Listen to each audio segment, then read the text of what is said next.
I'm Kimberly Rusley. Thanks so much for spending part of your morning with us.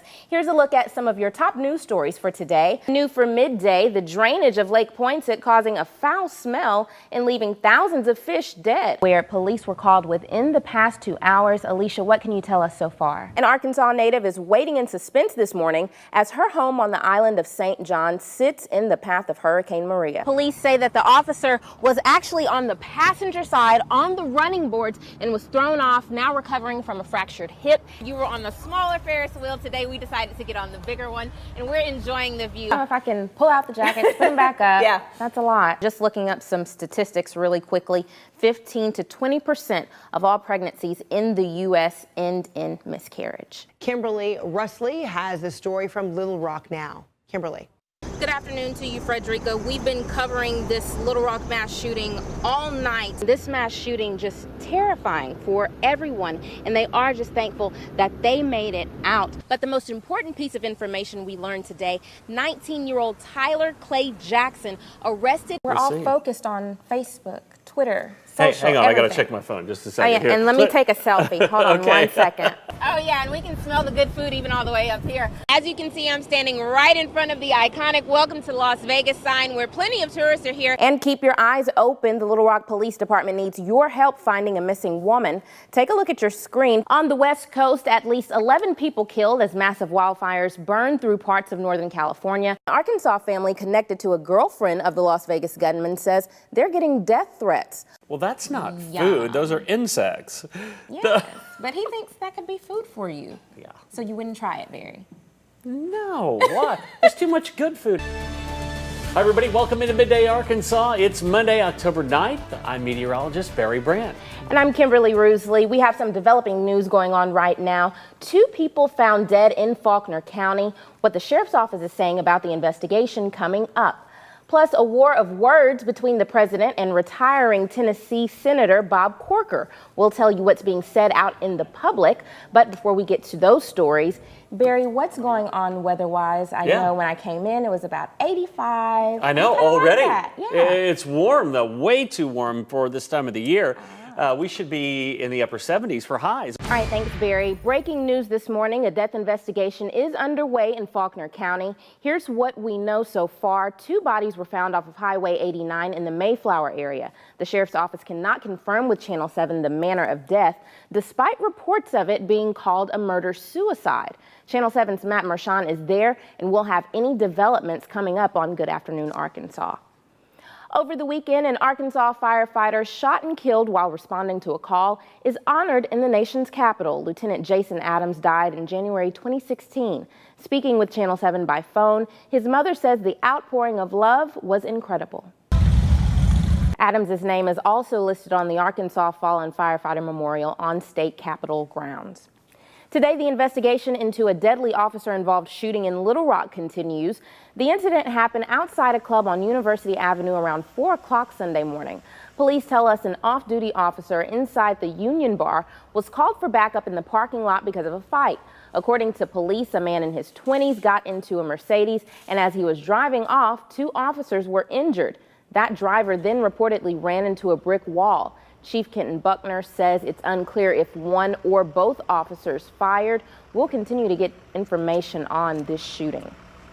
A war of angry words between the president and retiring Tennessee Republican Senator Bob Corker. Party infighting not often on public display. ABC's Serena Marshall joins us with a report from Washington. And happening this week, funnel cakes and fried food. The Arkansas State Fair kicks off on Thursday.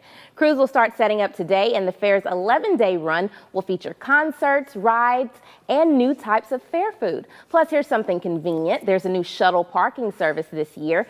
The general manager says safety is their priority to make the family fun atmosphere enjoyable for everyone. Thursday morning on Daybreak, we are live to show you more of what the State Fair has to offer this year. And don't forget, Thursday night is KATV night. From 4 o'clock to close, you can buy a wristband for $30 and get unlimited rides all night long. Still ahead today on Midday Arkansas, a few chances of rain this afternoon. This morning, a teen in Pine Bluff is dead after a shooting, and police still looking for that shooter. Last night, officers were called to Jefferson Regional Medical Center when a shooting victim came to the ER. Police say that person was 18-year-old Chauncey Long. Witnesses and another victim say the shooting happened in front of an apartment complex on Short 3rd Avenue. Officers later found a vehicle at 6th Avenue and Catalpa Street, more than 2 miles away from the scene. Shell casings were found in the back seat along with some drugs, but police aren't saying if the car was actually involved. And police in North Little Rock need your help locating a burglary suspect this morning. Go ahead and take a look at this surveillance video on your screen. It catches the suspect leaving a home on Meadowbrook Lane earlier this month. Now, the homeowner's son says nothing of value seems to be missing, but the home was broken into in a similar way a few weeks ago, and the suspect may be looking for something specific. So if you know who this is, you're asked to call North Little Rock Police.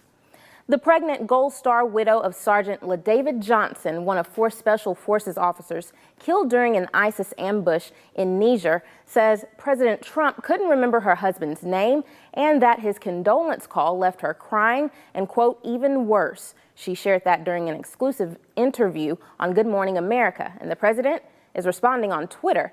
ABC's Lana Zach reports from Washington. Christy Newbert, she just wanted to send out a positive story to make sure that Terrence Dickerson was recognized. Little did she know their story would make thousands of rounds on the web. For 2 years, 20-year-old Terrence Dickerson has rounded up carts at the Walmart in Hot Springs. But on January 31st, he did more than that.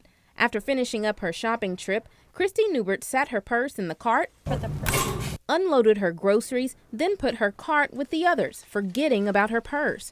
But Terrence found it. Something told me that something was in the buggy. And turned it in. Christy was shocked to get it back, so she thanked Terrence in person and tried to give him a cash reward.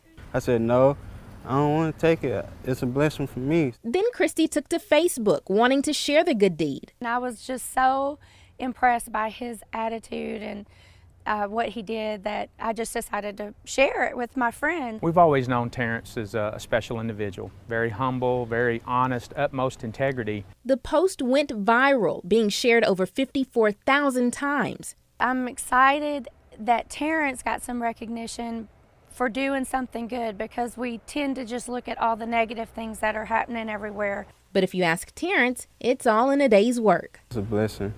Just thank God and my family. The store manager, Ted Park, says Terrence is normally very quiet, but the recent attention has him coming out of his shell. Well, Beth, tonight, of course, police still very tight-lipped because this is an ongoing investigation. But the most important piece of information we learned today, 19-year-old Tyler Clay Jackson, arrested and identified as the initial shooter who started firing shots that night inside of Power Ultra Lounge. Now, a warrant was issued for Jackson today, and he was being booked into the Pulaski County Jail as police were giving us an update at 4 o'clock. He's facing 3 counts of second-degree battery and 6 counts of aggravated assault. Now, as you remember, 25 people were shot that night during the mass shooting, and that happened during the concert of Finesse 2 Times, a Memphis-based rapper whose real name is Ricky Hampton. When I asked police where Jackson was at the time that the shooting occurred, they told me that he was in the crowd and that there were other people shooting around him. Now, outside of that, no other details as far as how many were shooting, and they wouldn't elaborate on how many weapons were involved or what kind. Now, we do know that Ricky Hampton and his bodyguard, Kentrell Gwynn, were arrested. Now, Gwynn was arrested in connection to the shooting. He faces 10 counts of aggravated assault in connection to the shooting, and Hampton was arrested for felony gun charges stemming from an incident in Forest City. And when police were asked about possible federal involvement in this arrest today, here's what they had to say. In this arrest. Now, these developments coming out late today, but we've been doing some digging. So coming up tonight at 10, I'll tell you what I found out about Jackson's background. But for now, we'll send it back inside to the studio.